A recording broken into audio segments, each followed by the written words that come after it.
Hey, everybody. Welcome back to Chit Chat. I'm your host, Guy Magno. Thank you so much for listening. I just got done recording a really fun and, to us, a very unique episode of the podcast. I had my friend Nate Hackensack on. I love Nate. One of the things I love about Nate is that he geeks out about stuff. He's passionate about stuff. And he and I, we have lots of fun conversations. I like learning from Nate. There are so many things that come up where I just get to learn so much from him because he goes so deep on the things that he cares about. And that's really, really fun for me. He's also just an incredible guy. Awesome dad, awesome husband. And I thoroughly enjoy being with him. Today, we just talked about things that we geek about. We like mountain biking and biking in general, and some sci-fi and books and literature. So if you aren't interested in that, this might not be a podcast for you. But guess what? I think you should listen because it was a fun conversation to geek out with a buddy of mine on some really, really fun stuff. So whether you necessarily like sci-fi or not, I sure hope you enjoy this conversation. Thanks, everybody. Nate, thank you so much for coming and joining the podcast. I really appreciate you coming on. Nate. Yes. Just so that everybody knows, just out of curiosity, how many episodes of any podcast have you ever listened to? Zero. Zero Podcast episodes of any genre, any type. And have podcasts ever been of interest to you? Have you ever thought about, I should try a podcast? Anything like that? The amount of thinking I've done about podcasts is very minimal. Very little. Good. I've heard of them. Great. I know they're something. Yep. But I'm glad to be a part of this one. Nate, I am so happy that your very first foray into any sort of thing relating to podcasts is by being a guest on ours. Me too. I'm so excited about it. It feels like a good space right now. Good. It does. Good. Okay, Nate, one of the reasons that I wanted to have a conversation with you and why when we started the podcast, I was like, someday it'd be really, really fun to have Nate on, is because you are particular. You like things. You geek out about things. You let yourself geek out about things. You have strong opinion about those things. And I find I gravitate towards people who have strong opinion about things and who can get into something. And I think that's really, really fun. Mm-hmm. And even if those things don't overlap, I love when someone will geek out and tell me about it. I love learning stuff. And so I think I quickly felt connected to you just because you let yourself kind of go there in a similar kind of way that I do. And so thankfully, I think so many of the things that we kind of geek out about, we like that are similar, including biking and mountain biking. And I think kind of by default, I got into biking and for sure mountain biking kind of through the Nate Hackensack tree. Oh, nice. Yeah. Yes. Good. Christian, I kind of started mountain biking because of Christian. Christian started for sure because of you. Yeah. And so I'm kind of excited to talk a little bit about mountain biking and some other things today. Speaking of kind of how I kind of got into mountain biking, I think this might sound a little strange, but I got into mountain biking slower than I think I would have gotten into it. Because for years, I heard you talk about mountain biking, and it sounded so much fun. It is. But because of you and your ability on a mountain bike, your proficiency, how much time, energy, and attention you give to it, I thought that these were the only people that could mountain bike. Oh, geez, Guy. I'm sorry, because you just got to start. Thanks for saying that. I forgive you. Okay. I think I just thought that you had to, if you're gonna mountain bike, you have to be able to give it everything that you give it. And then it was a conversation with you when I kind of broached it with you and with Christian, you can just, there's beginner trails, there's beginner bikes, there's all of that stuff. And you can just get on a bike and go and have fun. And so now mountain biking is one of my very favorite activities. And so I owe so much of that to you. And so maybe I just like to start with what do you love about mountain biking? Why is it a sport and an activity that you continue to come back to over and over again? Oh, that is I don't even know where to start or end that question, because every time I put my leg over a bike, it's I'm going to have X amount of time to myself if I'm by myself. Yep. Or I'm going to have the X amount of time with my daughters. Or I'm going to have X amount of time with my wife or with my friends. So it's just an awesome space, and it's an awesome place to be, to work through some stuff. Yeah. If you're working through some mental things, you get to do that in beautiful places. Yeah. So I mean, do you feel that about road biking? Do you feel that about other kinds of biking? Road biking, not so much. Just because Because you're looking at the asphalt. I'm looking at the asphalt, and I'm just a little nervous about the people in the cars because cars can kill you. Right. And I'm just a little nervous about that. St. Cloud had a time where, like, every year or two, someone from the community was getting hit. So it just kind of freaked me out a little bit. And being with my daughters, it's like if we can get off road, just feeling a little safer that way. So I think there's something fun also about when you're mountain biking with single track is that there is a kind of like attention you have to just give to this thing that's in front of you. Yes. Like you're about to turn, you're about to go up a hill, you're about to go down. Like there are times on really technical trails, you can't really think about anything else. And so you kind of like, it's a natural kind of mental declutter because it's like right now, I just need to focus on that thing right now. Yeah. And I love that. And riding single track, like you said, it might strengthen your forward thinking mindset too, because you got to look through the corner. You got to look and anticipate on what's coming ahead. So the longer I've been mountain biking, I've been training and forcing myself to look further and further away. Like even just practically speaking, at the beginning, it's like you're practically looking at your handlebars and then maybe your front maybe tire. The tire. And then the longer you're riding, you're trying to look further and further out. Yeah. But then you're having to you're remembering that stuff that's in front of you, and then you're kind of intuitively responding to that stuff that's 50 feet in front of you while you're continuing to process what's coming 50 feet beyond. And that's super, super fun. It is. And you can do it until you're an old geezer. Yeah. Like Gaetano, you got started late, but you can keep doing it until you're old. Yeah, I sure hope to. One of my favorite things when I ride, we always like to say, ride to ride again. And so I like that. Especially, I got a couple buddies that I ride a fair bit with who are at similar levels of what I'm riding. And we usually will say it together. Someone will yell, ride to ride again, and then you say it back. And it's like, it's this acknowledgement, like I'm not trying to impress either of those guys. They're not trying to impress me.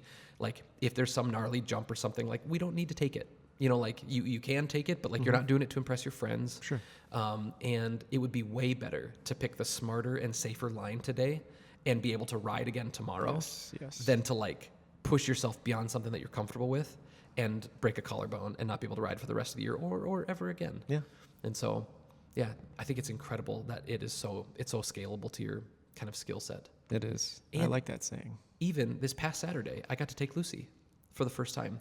And To Cuyuna, right? yeah. I saw Yeah, that. right. Yeah, right. So again, there is this like sense of like, it could be really dangerous to take, especially your young kids on mountain biking, especially if you don't know what trails to take them on, or if you're in an area that doesn't have lots of options. But one of the things that's so incredible about Cuyuna is there are so many different options that are available. And so we got to ride Klondike and Syracuse, these like really great early runs. And I'm sure little Lucy, she still felt awesome. She did. And she still felt success and challenged. So Yep. And there was some of those moments of like, at the end, she was like, I can't do it. I can't do anymore. It's like, sweetie, you're so tough. You're so brave. You can absolutely do this. And so like being able to like push her just in some of the endurance stuff towards the end. And then her sense of satisfaction when we got to the end was so fun. so many teachable moments. Yeah.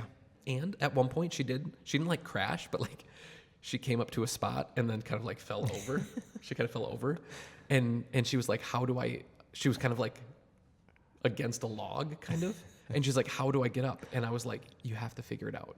Problem solve. I just need you to think about it right now. Like, how would you, she wasn't in any danger. She wasn't crying or anything. Right. She's like, how do I get up? It's like, I need you to think about it and how to figure it out.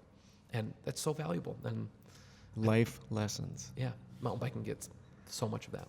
All right. So when did you start mountain biking, and how quickly did you kind of get proficient at it? That's a great question. I guess I started mountain biking. I still have my first nice mountain bike, which I traded my friend Brad for a pair of MB Quartz speakers.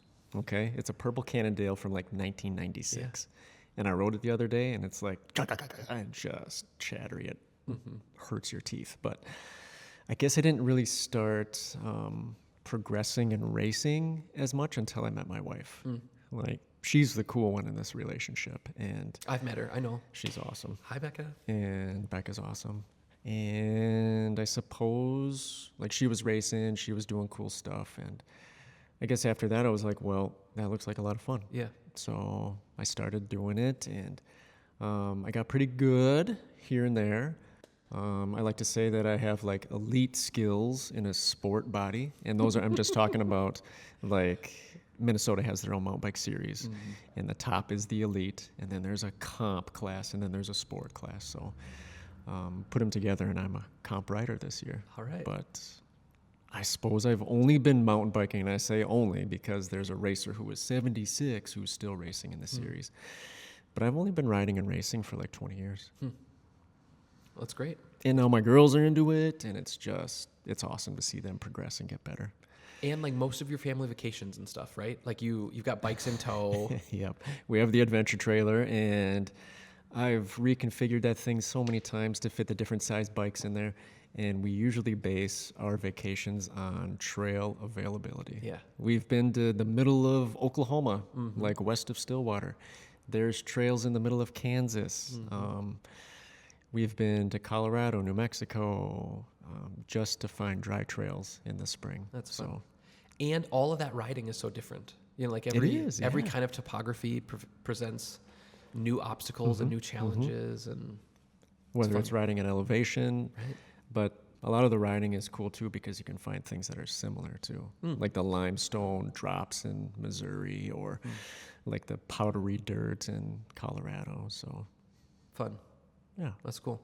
Have you guys done Bentonville? I forget. We have gone to the northwest corner of Arkansas, and it's pretty amazing. How many times have you guys gone? I think we've gone there, I want to say 3 times. Okay.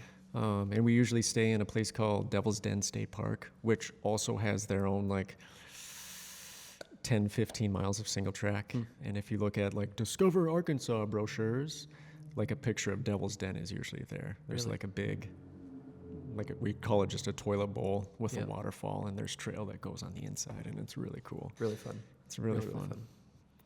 And I mean, how old of a kiddo? Like if someone is like listening and thinking like, oh, I'd like to try that with my family, when should a kiddo go and try it? When they can walk. All right. We had our girls on Strider bikes, which are bikes without pedals. Yep. We had them on those little bikes. Oh, boy. I think we got them for their second birthdays or something, and they've just been ripping around since then. Yeah. When I'm on a trail and I come across a family, you know, they're slowing you down a little bit. You got to figure out how to get around them or whatever. I've never been bummed about it. Right. Yes. It's like, it's always like, all right, you keep going, buddy. You know, like there's something fun about the camaraderie of even the community of like, you're just excited that somebody is you know, obviously they're out being with their kids, which is super, super good and fun, but that they're passing on a really fun activity and a really fun sport to their young families. I've never been inconvenienced by. No, why would you be mad at some kid on the trail? Yeah. You can't be. No. You can't be. It's great. Do you guys have any mountain biking trips coming up? The high school season is about to fire up. That's right. We've been practicing since middle of July, and the girls' first race is after Labor Day. All right. So, and are most of the races, are they here in central Minnesota, or for the actual races, are you guys traveling? In the high school races, there is one actually in St. Cloud. At the jail trail? At the jail trail, which is going to be really fun. And the girls are really excited about that. Well, the whole team is excited about that. And we travel as far as, where do we go? We go to Cloquet. We go to Detroit Lakes, I think.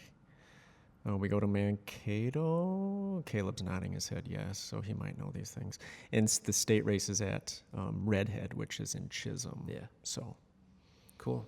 Yeah. And are Nora and Phoebe, are they pretty stoked for the season? Are they excited to work for contention? And they are. Yeah. Phoebe is a former state champion, and she has said that I want that feeling again. So she's having some dedication this year, which is really cool to see. And Nora's doing a lot of hard work too, and she's going to be faster, way faster than last year. That's so exciting.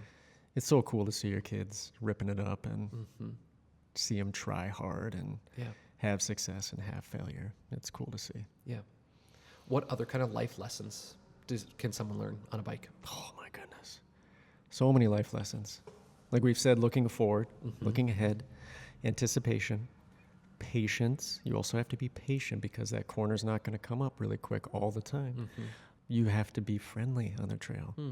Like you might come up against somebody who isn't very fast or somebody who might be overweight and it might be their first time. So you just got to be nice, be friendly. Mountain bike racing teaches you to work hard.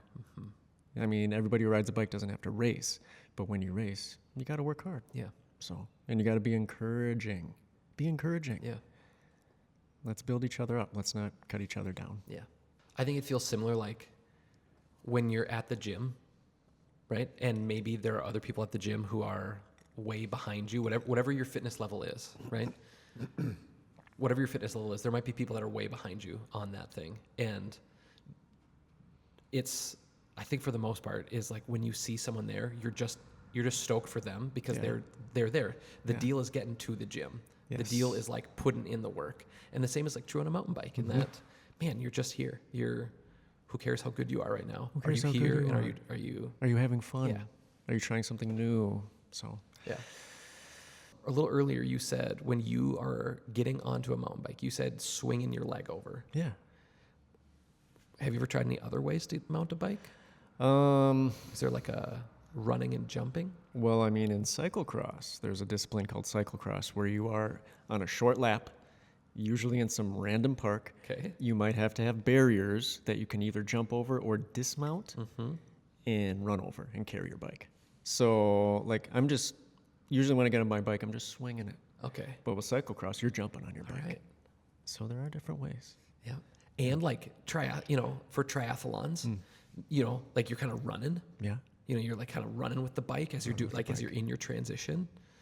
And then, we should try to figure out, maybe not here, but maybe there are a bunch of other ways that we could innovate on how to mount a bike. I'll put it to the team too. Okay, good. Like those kids, they're very creative. So we'll see what they come up with. Great. Maybe like if you've ever seen Lord of the Rings, Yes. I've heard of it. Yeah. Legolas, how he mounts a horse. Do you remember that? It's this like really unnatural. He kind of like flips over backwards in a way that a human couldn't. But he's an incredible elf, and so that's how he does The it. movies are okay. Right. The book is better though. The books are better.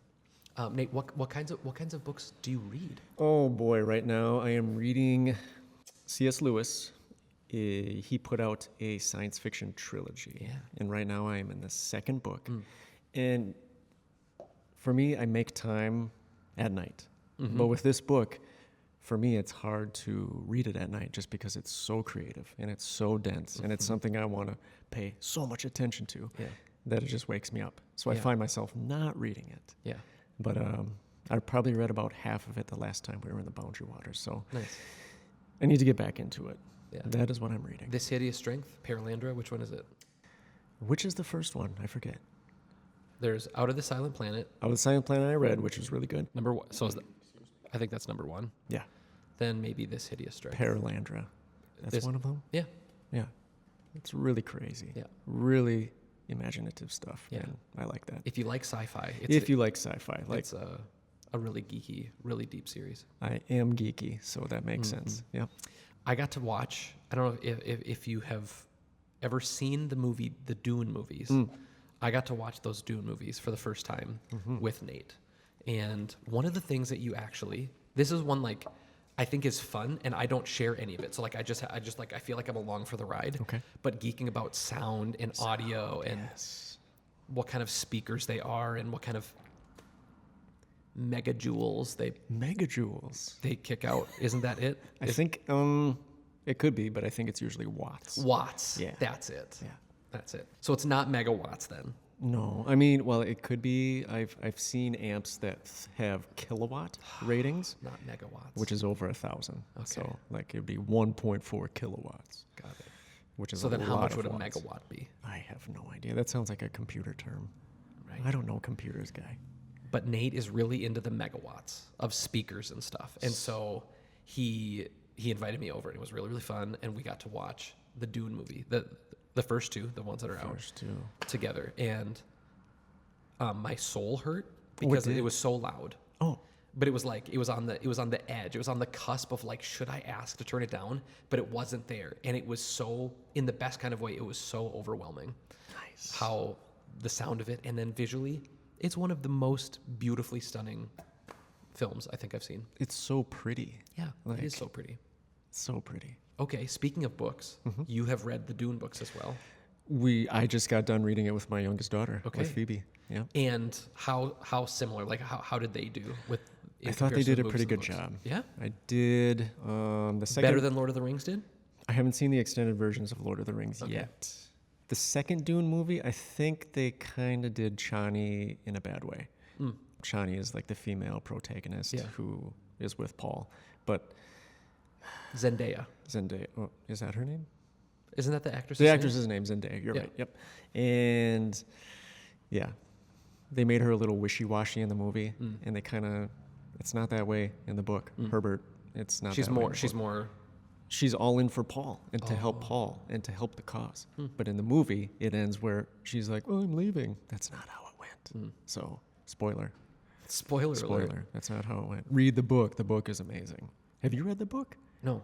Gaetano, you need to read the book. Right. The thing is, like, there are so many books to read. There are so many books. Cassie, my wife, just the other day, I forget exactly how it happened, but we were in our room and Lucy walked in and something about like the side of my bed and Cassie just said, Papa has a book problem. And the side, the side of my bed there's just so many. And so the idea. Do you have a book problem? Yeah. I mean, Cassie would say so, and she knows me pretty well. And part of it is like, there are a whole bunch of books there. Some of them should just leave. But what if I want that one? Like, what if I want to read that one now? Yep. I don't know what it is, but there's too many books there. How many? On next to my bed, Yeah. there are 3 stacks of probably 10. Okay. Because Next to my I only bed. have like 4 books total. So And then you're definitely winning. And then the nightstand, like the bottom section of the nightstand, is also full of 2 rows of books. oh wow. And it's like I'm not reading all of those books, but for some reason they just need to stay there. Again, it's a problem. Cassie's right. It's a problem. Well, books are cool though. Like, Yeah. because you never know what you're in the mood for. So Right. it's a good problem to have. The thing is, I don't do a lot of bouncing anyway. Or you don't. No. Like I have 2 or 3 different books right now, but that's not like a lot of books to be bouncing around in. Could you sneak some books over to Cassie's side? She wouldn't have it. She's got her own books over there. Oh, she does? Yeah. Okay. She does a much better job though of like, she's got like 1 or 2 sitting on the bed, on the nightstand. She's right. I have a book problem. I need to solve that. If you have recommendations on how to solve this book problem, you should let me know. Yeah. Do you have solutions for my Do book I have problem? solutions? Absolutely not. No. What if you were going to try? Like, what would you? If I was going to try, I'd I probably have just. 30 books next to my bed, and I don't know how to get rid of them. What should I do? You could put them in a different spot in your house. Okay. But then it's just moving the problem. That's right. That's right. Take 2 weeks off of work and just read. Yeah. That's it. That's not really a viable solution. That's though. not a viable solution. Okay. I could read them to you. That's really great. So I bring them to your house. Sure. Okay, good. Sure. Solved. Solved. We got it. Anyway, all of that to say, I haven't read Dune. It sounds like a lovely book to read. I just don't know where to fit it in. It's a tough book. It's a dense book. Oh, yeah? And another thing with the movies is it'd be hard to recreate that book in a movie just because of the way Herbert wrote it. All of the characters, they have lots of internal dialogue written out in italics in the book. So it'd just be really hard to condense that down. Huh. Interesting. And they left out a lot, too. Yeah. Like Phoebe was... In a 2.5-hour movie, I guess you have to. You have to. Yeah. Because it's a pretty long book. Yeah. But, yeah. Another thing I'm a geek about, so... Yeah. I think let's just touch it for a second. And this one feels like we need we need less spoiler alerts, but in Lord of the Rings, the second book, The Two Towers, how they approached the final battle was so drastically different in the book than it was in the movie. And it just felt like I understand condensing things, but the thing that I struggled with was like, why did you have to change so much? Like, I understand being like, Tom Bombadil is a character that's not even going to show up in the movie. He's my favorite character. And that's right. Yeah. Like, I get that, like, yeah, we don't have 8 hours per movie, so like I get having to cut stuff. Right. But I don't understand like changing the plot. That thing is hard for me when directors approach books. I guess it's a pick and choose. Like, you can't appease all the nerds and the geeks. Like, Right. Tom Bombadil might have to go. Maybe he's too all-powerful, and people won't understand Tom Bombadil. Yeah. I don't think you're supposed to. Right. But he's a really cool character in the book that was missed. Agreed. What did you think that they were missing in the main battle scene at Helm's Deep? Yeah. Oh, was it Gandalf wasn't really there. Right. In that regard. And yes. the elves don't show up. I think I'm saying that right, Yes, that the elves yes. don't show up, but this is like this huge part of the movie is that the elves show up. Yeah. Yeah, they're just some of those things near the end of that movie Yep. that were just so different than the way the book went. So, And I try not to be angry about that. right. I try to just take the movie. Okay, it's a movie. It's a not movie. the book. That's right. It was directed by Peter Jackson. It wasn't written by Tolkien. Yep. So And it was visually also so stunning. so beautiful. Yeah. And so I don't always love how some of these, movies portray these big books. But I'm kind of thankful they exist because they're beautiful. But really, like when you're reading, there's this sweet payoff of like you get to the end of a book and maybe it was a hard book or, complex. There is. It's like Lord of the Rings. Lord of Yeah. the Rings is very, very long. Yeah. Okay, like the copy I have is 1,000 pages long. Yeah. And that doesn't include the appendices. Yeah. But I mean, it's the same thing in biking. Yeah. Like you reach the end of a trail, you reach the end of a tough section of trail, and you're like, whoa, I just did that. Yeah. And then when you complete Lord of the Rings, you're like, I just read all that book. Yeah. And it was amazing. Yeah. And that section of trail was amazing. Yeah. I got to ride with these friends. It was amazing. And then when you go to approach the next one, there's that, it's kind of like wind in your sails of like, yeah, let's tackle that next book. Let's tackle that next trail. For Frodo. For Frodo. For Frodo. For Frodo. That's exactly right. Well, sweet. Nate, I'm so thankful for you. I'm thankful like you came and joined us on our podcast here, and then we got to geek about a couple little things that we both really, really enjoy. I gotta say, Gaia, I was kind of nervous Uh-huh. because my teenage girls don't think I have that much to say that's worth listening to all the Right. time. Love you, Nora and Phoebe. And yeah, it was just fun. It's just fun talking to you all the time anyway. So Nate, as we're kind of closing here, we always do this little thing, a little segment that we call the unpaid advertisement. okay. Who or what do you think deserves a little plug? Okay, to go into my geekdom, I'm a geek about not movies necessarily, but sci-fi, stereos, biking, maybe fixing cars even. We didn't talk much about that. That's okay. I would like to give a plug to sauna. Ooh. Some people say sauna, but I say sauna. Because that's Finnish. It's Finnish. Yeah. It's a Finnish word. And the reason I like to do sauna, the reason I'm going to plug it is because it offers you an opportunity to be in a closed, hot room with yourself or with some good friends. Yeah. And you can have some really good conversation. It's really good for you. Yeah. I've heard Taylor say something about shock proteins. Right. I don't know Heat if that's shock. made up. Heat shock. Yeah. Heat shock. And then if you have a cold pool, you can dip into that. Another good thing about sauna is loilu. Loilu is the sauna steam. Some people like a dry sauna. Some people like a wet sauna. And last thing I would like to say about sauna is that you should do it. And each sauna experience is different. Yeah. And it can be beneficial. Nate has an outdoor sauna that is wood-fired, Wood-fired sauna. and it is an absolute treat. And I'll just like every once in a while like shoot him a little text like, hey, could it be hot in an hour? The And, answer is yes. And the answer is yes. The answer is yes. The answer is almost always Yeah. yes. If you're home, the answer is yes. And then tons of great conversations and great time together. He's right. Just being with friends, sitting in a sauna is super, super, super fun. Relaxing. My unpaid ad for the day is for I'm gonna plug the Dune movies. I know we already talked about them, but just like I think when I first saw the previews, I thought that they were going to be boring because I expected them to just be on some desert world. Sure. And the spectacle of that seemed muted to me, like just all brown, all sand. Just from a visual perspective, I just wasn't super interested in that. What I didn't realize is that it's like a space. It has a space component to it There's a big world. with other worlds, Yeah. and it was an absolute feast. It was beautiful and incredible.